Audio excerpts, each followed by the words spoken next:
Alkisah. Pada zaman dahulu, hiduplah seorang raja muda di sebuah kerajaan. Sang raja dikenal baik dan adil kepada rakyatnya.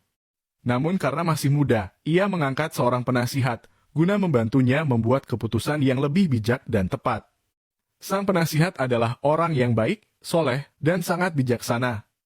Ia selalu membantu raja dalam mengambil keputusan-keputusan penting untuk rakyat. Sang raja menghormati penasihatnya. Tetapi, sang raja tidak suka ketika sang penasihat selalu mengucap Alhamdulillah pada setiap kejadian, bahkan ketika tertimpa musibah. Pada suatu hari, sang raja ingin pergi berburu. Ia mengajak penasihat dan pengawalnya ke hutan untuk berburu rusa. Sang raja memang hobi berburu dan sangat mahir menggunakan panah dan tombak. Walaupun membawa peralatan lengkap dan banyak pengawal, hari itu sang raja tak mendapat satu hewan buruan pun. Ia sedih bercampur kecewa dan memutuskan untuk pulang karena matahari akan segera terbenam. Melihat raja bersedih, sang penasihat berkata, Alhamdulillah, hari ini kita tidak mendapatkan buruan. Sang raja tidak habis pikir. Bisa-bisanya sang penasihat berkata Alhamdulillah saat mereka tidak berhasil mendapatkan satu hewan buruan pun. Selang beberapa lama, dalam perjalanan pulang dari berburu, kuda sang raja tergelincir dan sang raja pun jatuh ke tanah. Tangan sang raja patah dan harus segera diobati di istana. Sesampainya di istana, tangan sang raja langsung diobati tabib kerajaan. Namun sayang, jari kelingking raja sudah telanjur patah dan tidak bisa dikembalikan seperti semula. Tangan raja pun menjadi cacat. Melihat keadaan tangannya, sang raja sangat sedih dan kecewa. Ia hanya duduk termenung di singgasananya. Sang penasihat mendatangi raja. Ia berkata, Alhamdulillah. Ia bersyukur karena hanya jari kelingking saja yang patah dan bukan semua jari raja. Sang raja yang mendengar kata-kata penasihatnya itu marah besar. Kali ini penasihat sudah keterlaluan, pikir sang raja. Tanpa kenal ampun, sang penasihat dijebloskan ke penjara.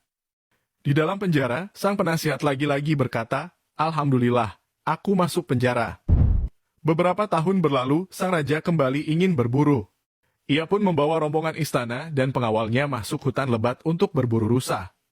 Saking asyiknya mengejar hewan buruan, raja terpisah jauh dari rombongan dan para pengawalnya.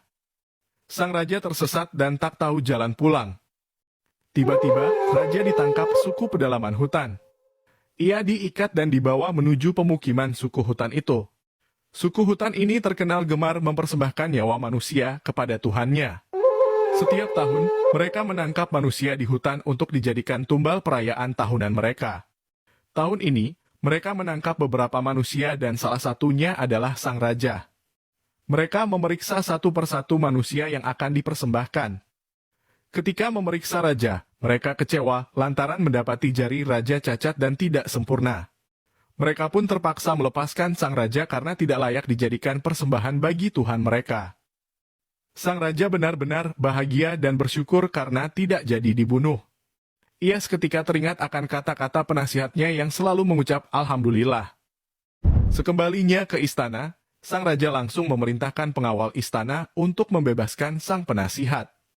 Ia menceritakan kisahnya yang hampir dibunuh oleh suku hutan kepada penasihat.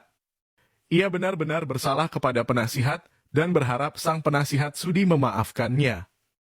Mendengar cerita sang raja, sang penasihat lagi-lagi berkata, Alhamdulillah, saya bersyukur karena raja memenjarakan saya beberapa tahun lalu. Raja terheran-heran dan balik bertanya, mengapa kamu berkata demikian, wahai penasihatku? Seandainya raja tidak memenjarakan saya, tentu saya akan ditangkap dan dibunuh oleh suku hutan karena tubuh saya tidak cacat seperti tuan raja, kata sang penasihat. Mendengar hal ini, raja pun memahami kesalahannya. Ia sekarang mengerti mengapa sang penasihat mengucapkan Alhamdulillah di setiap kejadian. Dukung channel ini dengan menekan tombol subscribe dan like. Sampai jumpa di kisah-kisah selanjutnya.